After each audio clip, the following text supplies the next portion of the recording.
Good morning and welcome to Alive and Thriving. I'm Nathaniel J. and this is going to be chapter 15 from Baird T. Spalding's Life and Teachings of the Masters of the Far East. Super excited to have you here today, and without further ado, let's jump right in. We want to be focusing on the ideal of Christ, not the personality of Jesus. The unifying source field connection that we all occupy. It is the core of the religion, not the systems and the legalism or the dogma that we have put into place around the core.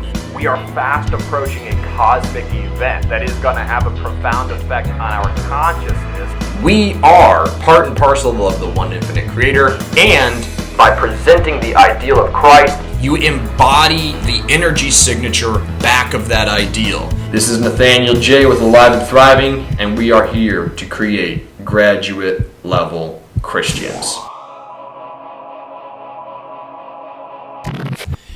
After a most interesting day going about the countryside, visiting many places of interest, we returned to the lodge at 8 o'clock and found our friends assembled in the garden. After a short talk on general subjects, Jesus spoke, saying they realized that Weldon was mystified. He went on to say, "I shall talk to you just as I wish you to talk to yourself. If you will make these statements true or make them a part of yourself, you will need no other. These statements are in no wise to be used as formulas. Students can use them to bring their thoughts in accord with divine principle, or, as many say, to train their thoughts to the one point. We use the word God as often as possible, repeating it many times. It is a well-known fact that the oftener you say or use the word God, knowing it to be the highest principle indwelling and flowing through all, the greater benefit you will derive from it. Allow me to repeat. Our thought is you cannot say God or use the name too much. See God as creative principle flowing through you. Concentrate and energize that principle and send it out with more dynamic influence. Because of the fact that it is always flowing through you as well as around you, you are able to give it a greater impetus by sending it out with the whole force of your being, impelling it outwards.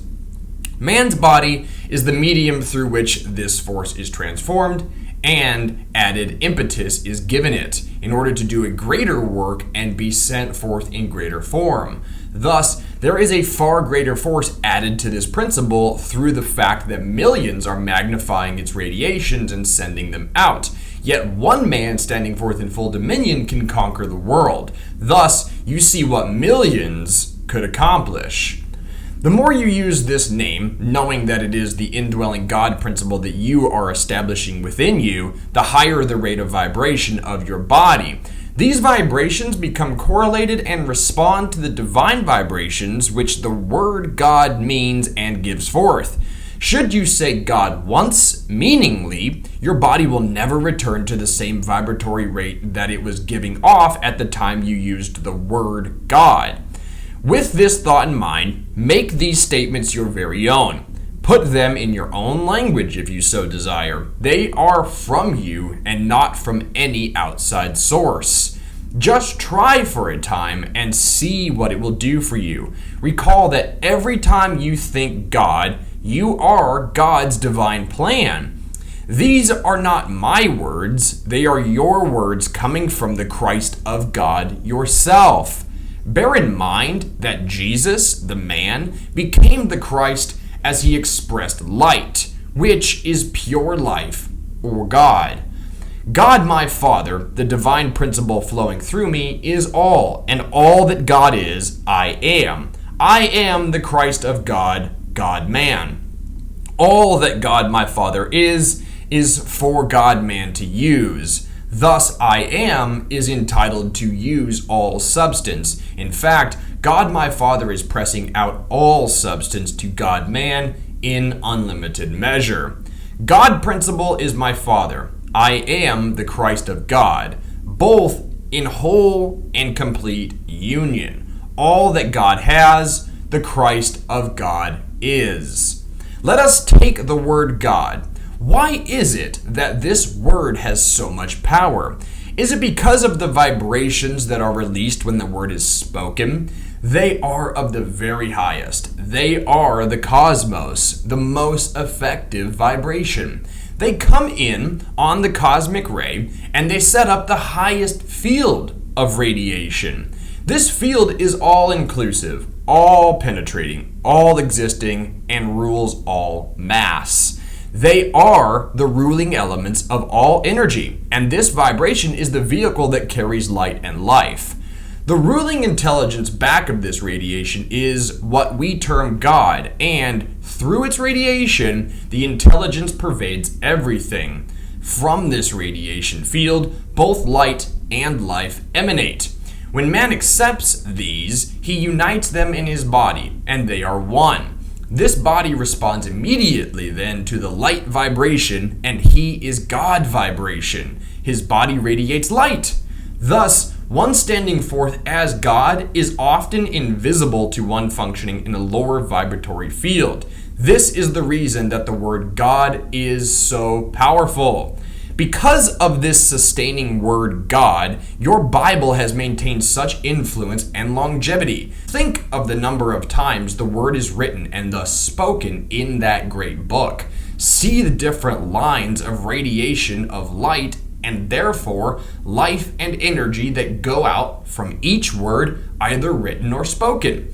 Each word carries its vibrations to the very soul of he who speaks, hears, or sees the word God. And as the soul responds to that vibration, the book from which the radiations come forth is lifted and exalted correspondingly as the soul is exalted by the vibrations. Thus, the book is given life, power, and immortality. It is in reality the word God that has accomplished this. Thus, you can say that the book is the word of God in the spiritual sense, and not in the literal sense of the word. This is a pretty cool phenomenon that he's talking about here, in that whenever you're reading an enlightened text, it is almost like the words are floating off of the page. They are hovering above the paper on which they sit. Or if you're reading it on an iPad like I like to do, it's like those words are hovering off of the white back of them. And whenever you're immersed in a spiritual text and it is having this type of an effect on you, I like to think of it as though the larger part of me, the more fine and subtle vibratory signature that is my higher self, is more embodied during those times, which is what Jesus is talking about when he's talking about the soul is resonating with the radiation emanation point, or book, said another way. So when you are sitting in contemplation with a mystical and spiritual text, you will feel your soul is a visceral experience, and you can take that with you when you're done reading. You then embody more and more of your higher self. Said another way, you bring more of your presence to the present moment, and you are more aligned with your true identity. Too many take the Bible literally instead of giving attention to its true spiritual value. This lack of consciousness matters little, and as the spiritual vibrations set aside those set up by this attitude of thought. When they think or say God once, those vibrations far outweigh their lack of understanding.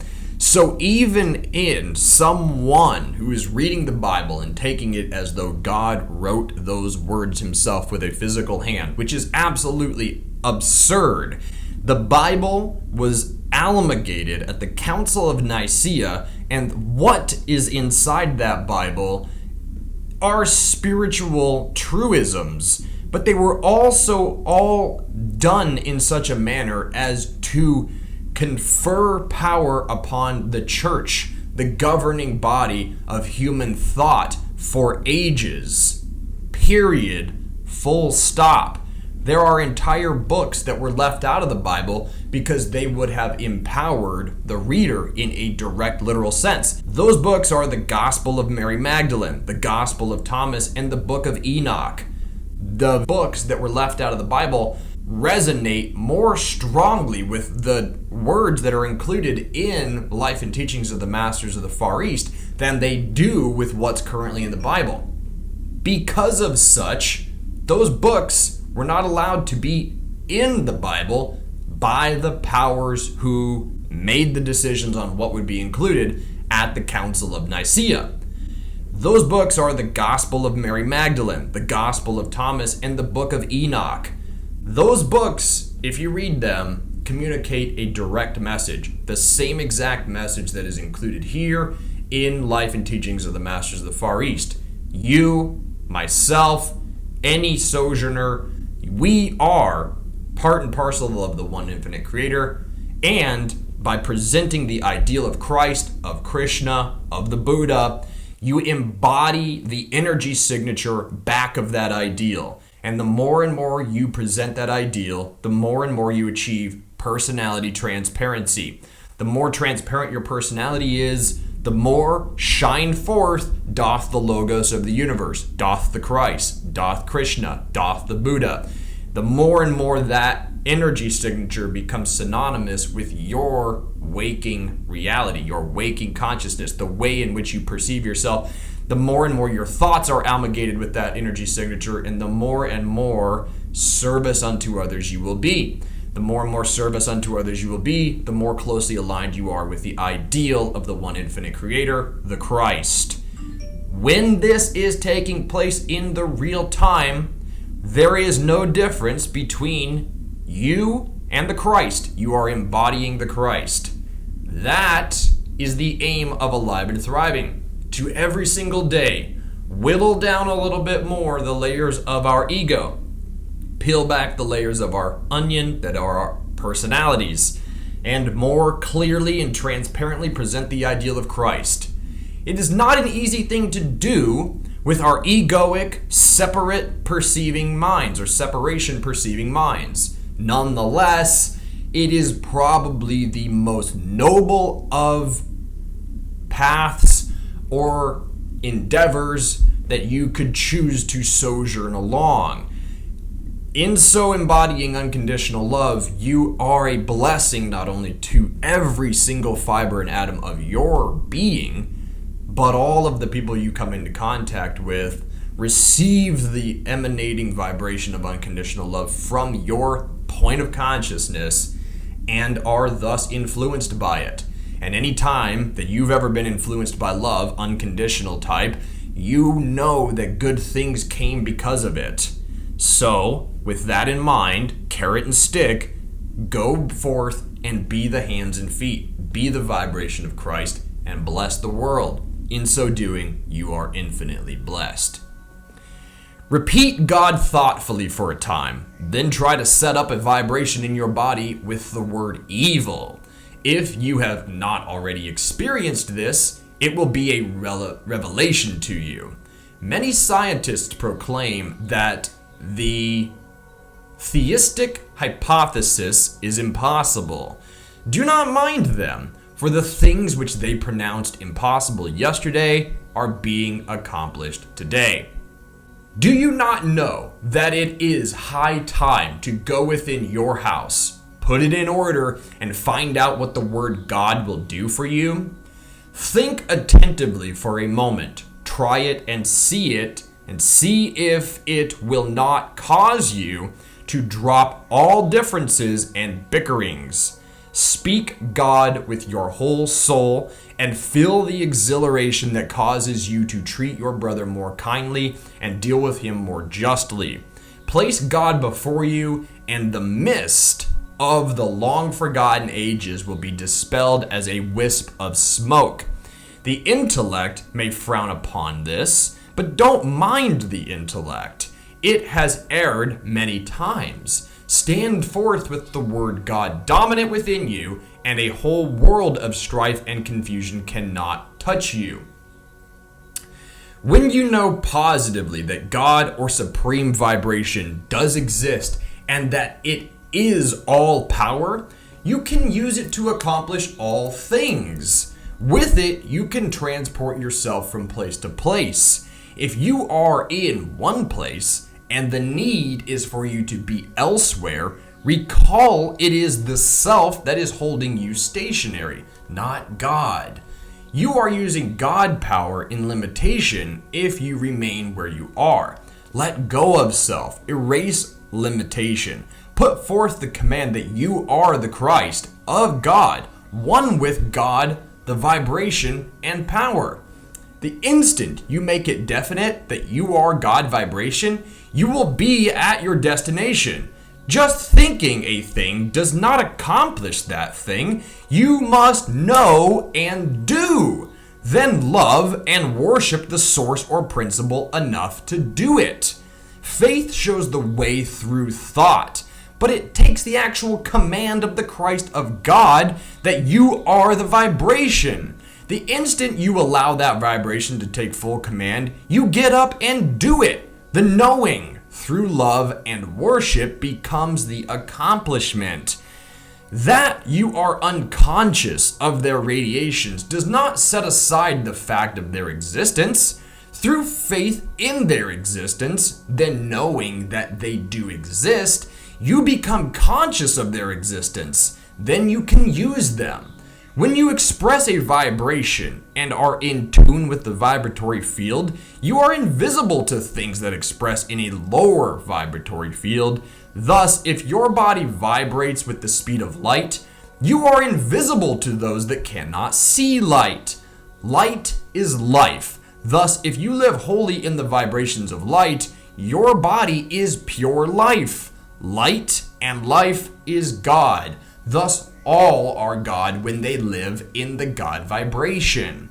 The sun shall be no more thy light by day, neither for brightness shall the moon give light unto thee, but the Lord shall be unto thee an everlasting light, and thy God thy glory. Isaiah 60:19. The Lord Christ of God has no more need of light when his body vibrations are in unison with God vibrations. His body is light, purer than that of the noonday sun. The Lord, or law of God, expressing pure life, light, through Jesus or man, becomes the Christ upon earth. Each man becomes the Christ when the Lord, or law of God, is understood and actually lived. I am the light of the world. He that followeth me shall not walk in darkness, but shall have the light of life. The Pharisees therefore said unto him, Thou bearest record of thyself. Thy record is not true. Jesus answered and said unto them, Though I bear record of myself, yet my record is true, for I know whence I came and whither I go. But ye cannot tell whence I come and whither I go. Ye judge after the flesh. I judge no man. And yet, if I judge, my judgment is true. For I am not alone, but I and the Father that sent me. It is also written in your law that the testimony of two men is true. I am the one that bears witness of myself, and the Father that sent me beareth witness of me. And this makes me think about the Buddha sitting under the Bodhi tree. For when Maya, the devil, for all intents and purposes, confronted the Buddha and said, Look, and he had an army behind him. I forgot that part. I forgot to mention that part. Maya approaches the Buddha when he's sitting under the Bodhi tree on the precipice of enlightenment. And he has an army behind him, and they intend to stop the Buddha. Because the Buddha and his thought emanations going out from him are basically saying unto all who might hear that an enlightened one is here, that a Christ is here. So Maya approaches him and says, Who sees you? Look at my worldly power, for I have an army behind me that beareth witness. Who beareth witness unto your attainments, Gautama? And the Buddha simply stretched out his hand and touched the earth. The earth then opened and swallowed the armies of Maya. This was the Buddha letting Maya know that the planet beareth witness unto his attainment, and the planet being the firmament upon which we move and have our being in this three-dimensional space, this third density space, it ultimately signs off on those who attain enlightenment. Every single one of us, as we are part and parcel of the one infinite creator, are, in a certain extent, part and parcel of this planet, a brain cell of the planet, if you will. You have free will, and you may attain enlightenment by presenting the ideal of Christ. Nonetheless, you will be judged. There will be certain crucibles, if you will, as Jesus went through. But nonetheless, it is attainable by all, and the planet will recognize one's attainment.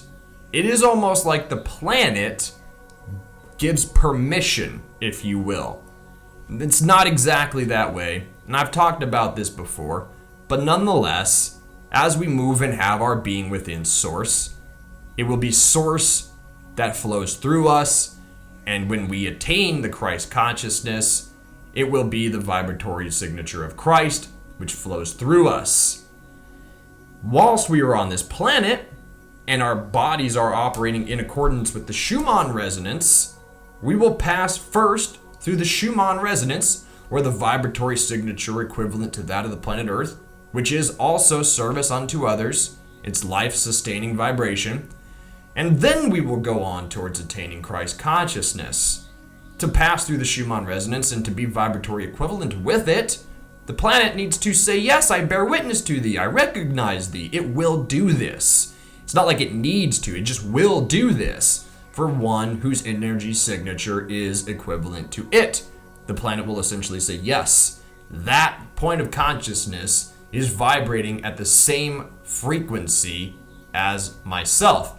And then as it goes on further and you resonate more with Christ consciousness, the planet will indeed recognize that. It will be as though the planet says, I beareth witness to an energy signature vibrating at a higher frequency than I currently am.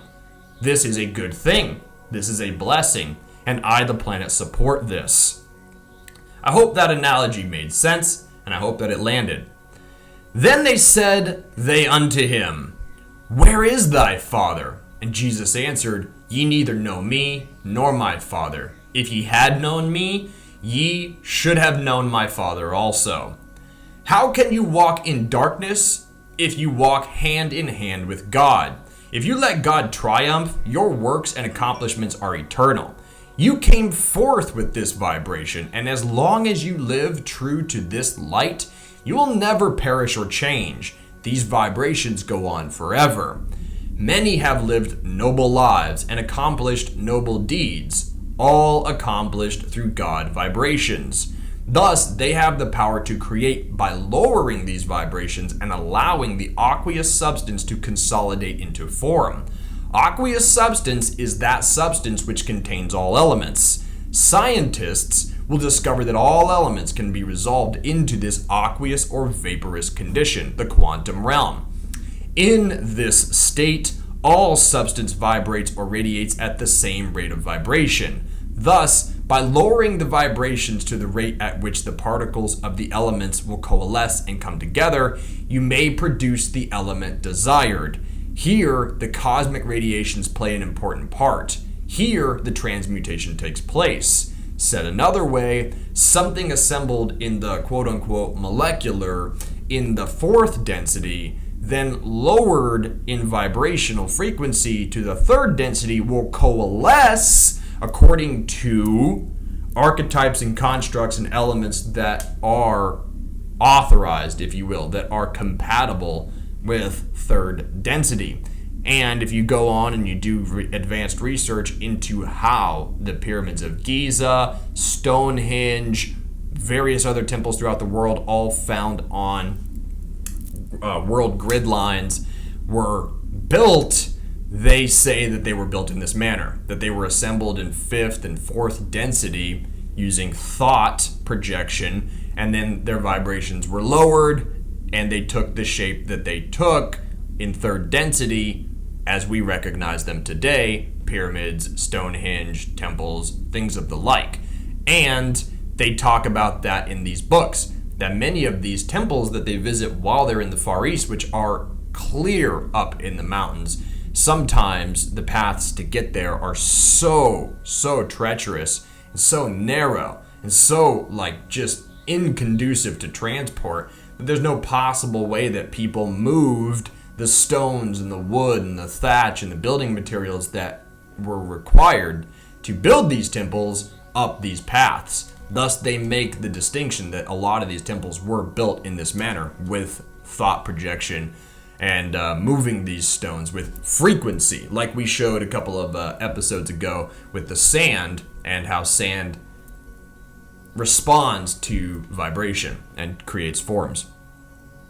Many great souls have lived, and their works have passed with them, because they were unconscious of the power that sustained them.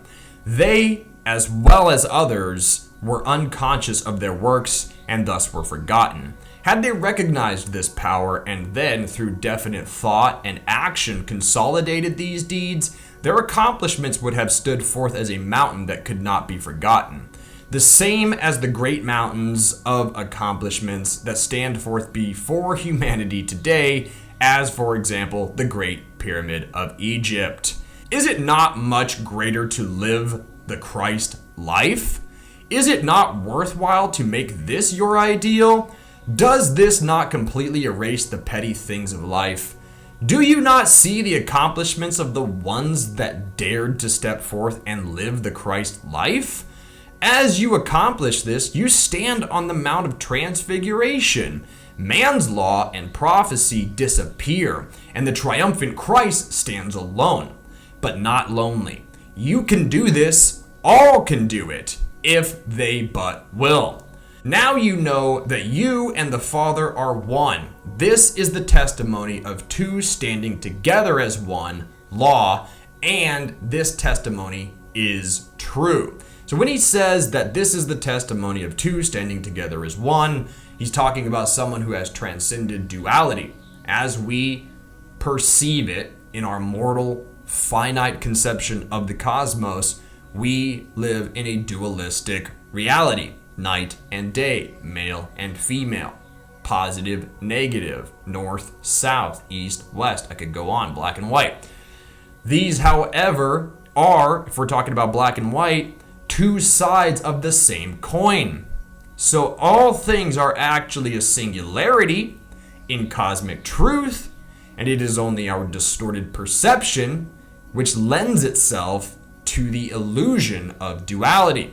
And we did construct this world in such a way as to bear all witness to a fake reality, so that we could then determine for ourselves that it is not what constitutes eternity, what constitutes reality, thus remembering singularity, thus remembering that we are the Christ, that we are part and parcel of the one infinite creator, and thus returning to that vibratory signature and that reality, the truth, gradually over time. Or, as Christ did it in a single life. Thus, if you judge, your judgment is true. If you bear record of this origin, your record is true. As you know your origin with the Father, you never pass on. You always know the Father. If they had known one, that is my Father, they would have known me, for our vibrations would have been in perfect accord. Then cried Jesus in the temple as he taught, saying, Ye both know me, and you know whence I am. And I am not come of myself, but he that sent me is true, whom ye know not. But I know him, for I am from him, and he hath sent me. Then they sought to take him. No man laid hands on him, because his hour had not yet come. And many of the people believed in him, and said, When Christ cometh, will he do more miracles than these which this man has done? Then Jesus said unto them, Yet a little while am I with you, and then I go unto him that sent me. Ye shall seek me, and shall not find me. And where I am, thither ye cannot come.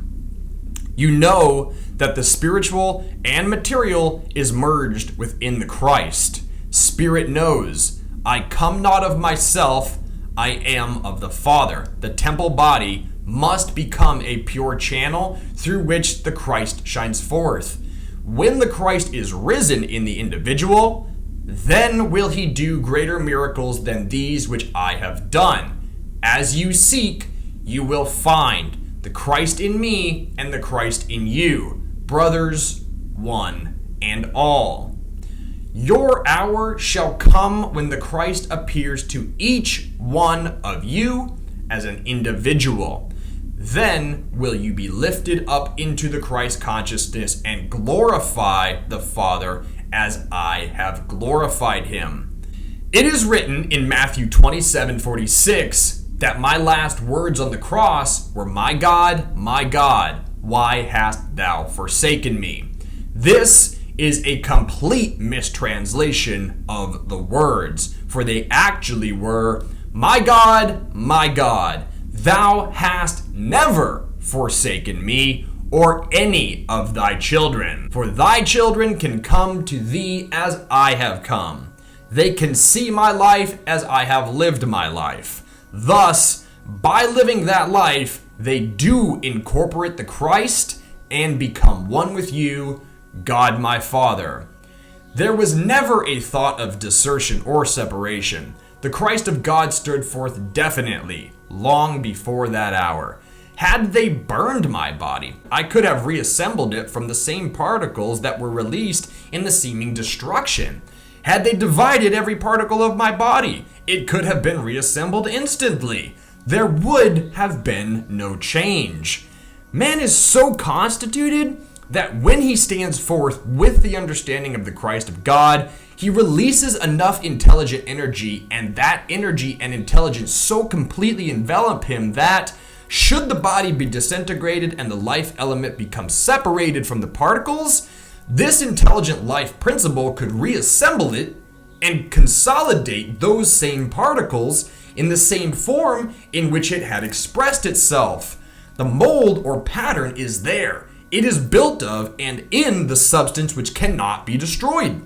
It would only be necessary to reassemble the substance and fill the mold interpenetrated with the same life element, and you would have the perfect pattern or image as before. Thus, you can see that the crucifixion did not harm me. It harmed only those who attempted to harm the Christ principle. It was an example of the fulfilling law of the great principle, a pathway which all humanity may follow.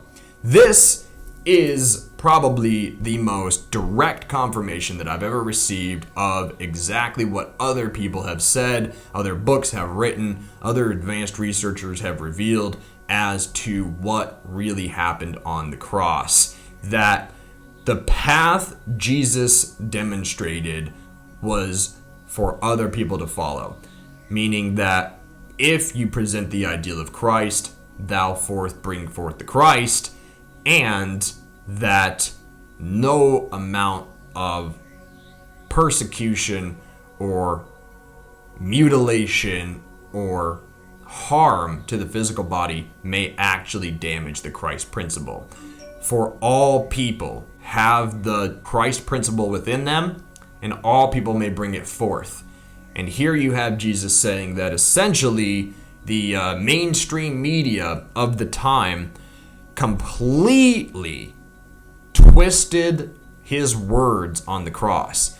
And I have read interesting things about this, about the psychological phenomenon of the crucifix having Jesus' head slumped down as though he had been killed, and that communicates defeat to the subconscious mind or people who follow said religion, which further keeps them in line to an overarching power structure, i.e. the power structure that is claiming victory over the Christ, saying, ha ha, look, we killed your Savior.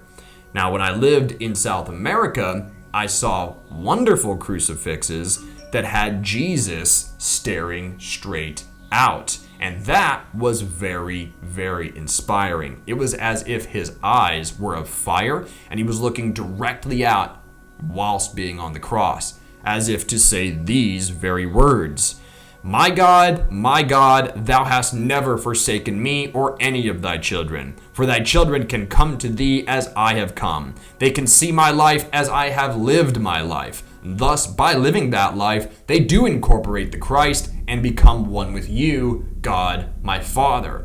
So Jesus is saying that, look at my life. Live my life. Live it as I have lived, but in accordance with the circumstances and the events that arise in your life, right? Because plurality, every single one of us is capable of attaining the Godhead, of embodying Christ consciousness, and yet we're all going to start out, quote unquote, on different places on the map as we journey towards the center. If you think about it like a circle, we're all going to start out at one of those 360 degrees. And our path to the center is not necessarily going to be straight. For within that circle is a swirling hurricane. And we're all trying to make it to the eye where things are clear. And whilst we're going, setting out from degree 270, if you will, towards the center, we're going to experience different elements of that hurricane. And we're going to make our way towards the center.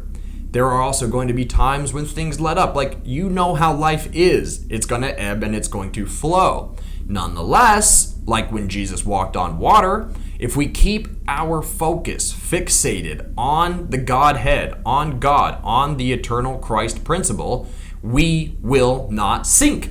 We will walk on water. We will make it to the eye of the storm where things are clear, where we know who we are. And this is what he's talking about when he says, I know from whence I came and where I go. He knows where he came from the womb, into the world, from his life experiences, and from the teachings revealed to him by various masters' books and life experiences that got him to the place of knowing, I am the Christ, of remembering that that's truly, truly what he is.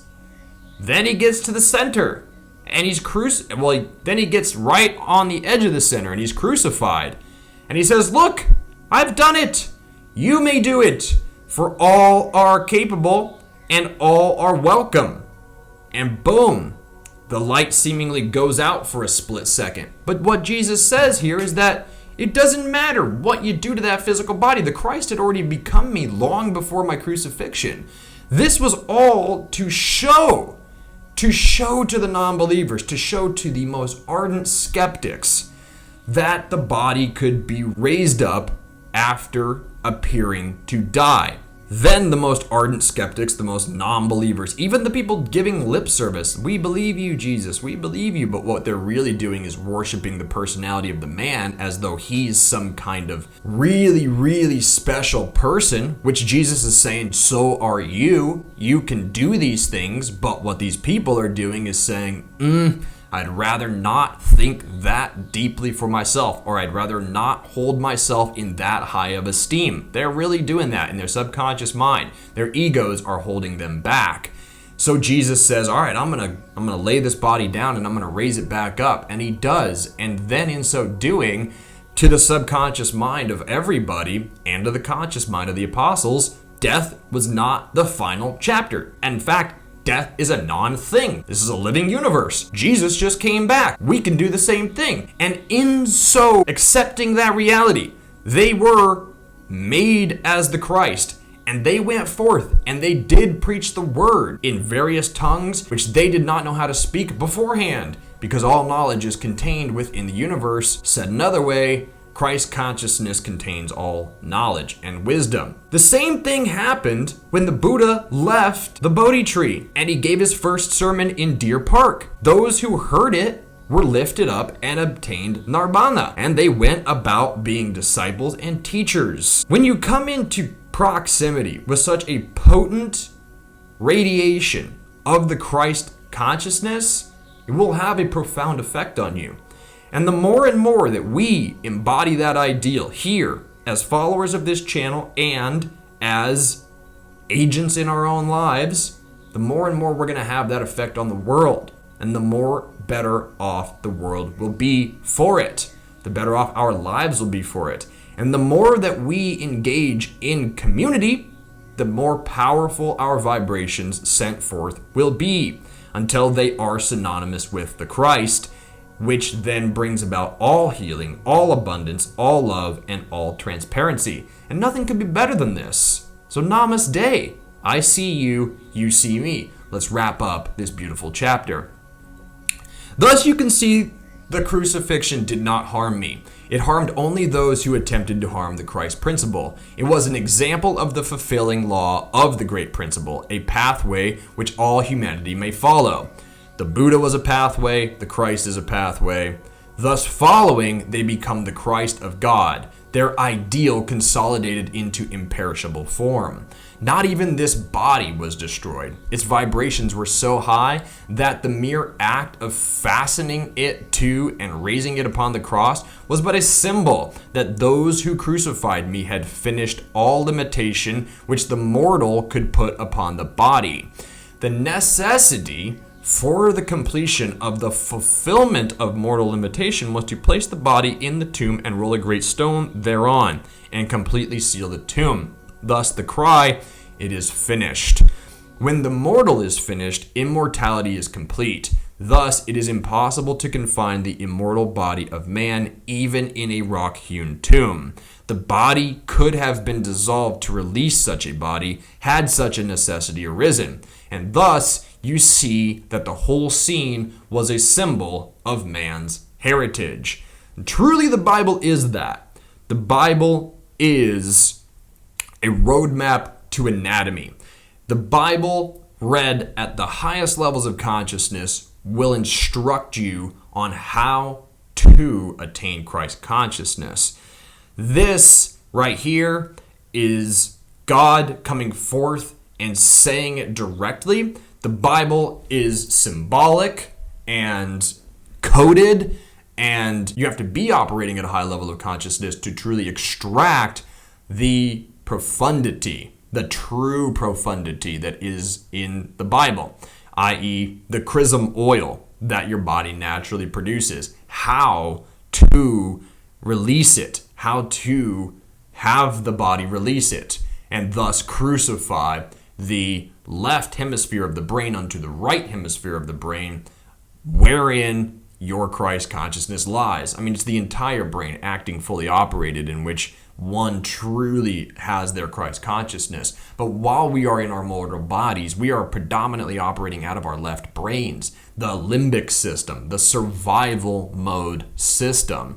And it is truly that when we stop doing that, and when we start operating more from the full capacity of our brain, the creative aspect of our brain, the part of our brain that knows that we thrive and that all abundance truly is ours, and that we are not limited, that we have time, that all things are well, is when we will take on more of those qualities of the God-man, of the God-woman, of the divine principle incarnate. In so doing, we are one with the infinite source, and maybe your path unto that attainment becomes immortalized and other people follow it one day down the road. This is why the Buddha said, don't take my word for it, practice the Dharma. Actually investigate what I have said, live it out, practice it, present the ideal. Jesus said the exact same thing, but the Bible got co-opted into an instrument of control. Although the wisdom is in there, and read at a high level of consciousness, the true seeker will extract it. It wasn't made easy. It was not made plain, because the name of the game for the epoch of time in which the Bible, in which Christ had his birth and his life, and then in which the Bible was consolidated, and then which the Roman Catholic Church operated as the governing body on earth, the name of the game was power over others, service unto self, worldly wealth accumulation. We have now come to the end of that phase, or that epoch of time, and we are now in a divine feminine cycle, the age of Aquarius, and we are seeing the corrupt, toxic elements of the patriarchy, of masculinity, the toxic masculinity, back of world governing systems, world financial systems, world entertainment systems, world transportation systems. Every single aspect of modern society is witnessing the die-off of toxic elements of said society, of an entire world governing system that was service unto self, power over others. So we're watching the die-off of that right now, whilst endeavoring to be the hands and feet of the Christ, of the age of Aquarius, of creativity, of balance, of harmony. And it is a dance. And you're going to go through the emotions of one day perceiving that all hope is lost, and the next moment knowing that you're the Christ and that nothing is impossible unto thee. And it is perfectly fine, because what you're doing in these moments, if you can recognize when you're in your lows and when you're in your highs, is you're gaining an awareness of where you are in the present moment. The more aware of where you are in the present moment, the more you can consciously direct your vibration. Said another way, the better you get at allowing your true vibration, which is the Christ energy, to shine forth, and the better you are at not getting in your own way, not stepping on your own you-know-what, stepping on your own toes, if you will, or stepping on your partner's toes. The better you get at truly being what you truly are and casting off all of the illusions, all of the false selves of versions of yourself that you've built up in the past in order to deal with specific life events.